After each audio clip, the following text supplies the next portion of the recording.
Hello, my name is Kenneth Blackburn, and in today's video I'm going to be discussing postmodernism. Let me start by saying, if you hear screaming or crying in the background, my daughter's okay, she's just fighting a nap.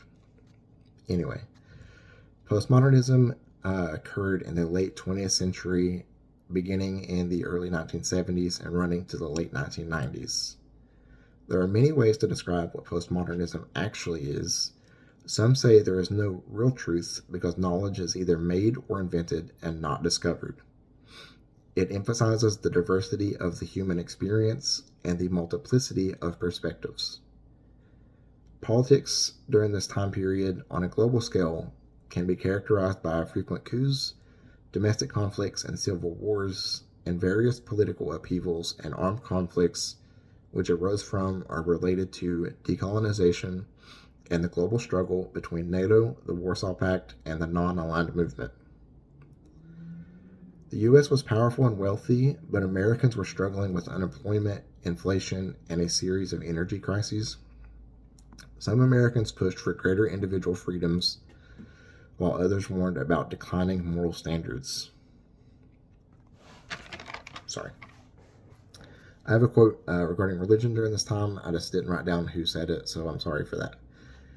Religious truth is highly individualistic, subjective, and resides within the individual.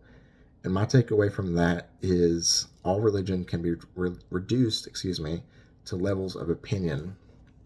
So if one's beliefs were different from their current place of worship, they could either find a different church or relieve their religious beliefs for something that suited them better. For fashion during this time period, bold colors and patterns took center stage. Men had an array of suit types to choose from and favored colorful plaids.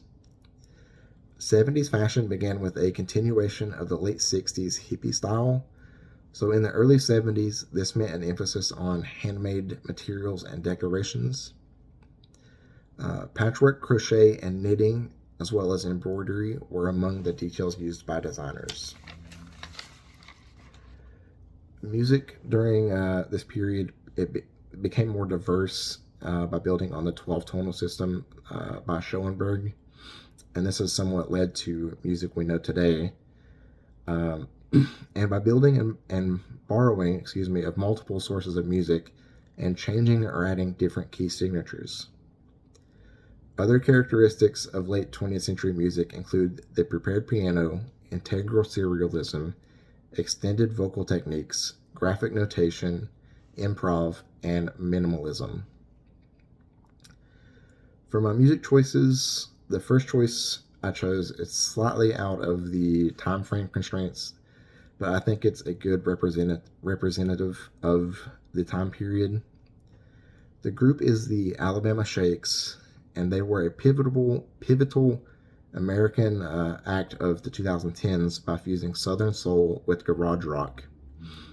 For the song, I chose Sound and Color, and I chose it more for the melody and rhythm than the lyrics. It starts off with what I would describe as a peaceful twinkle, followed by guitar and drums. With the lyrics, this song sounds uplifting, but after you listen to it more, you can hear and understand the sense of loss.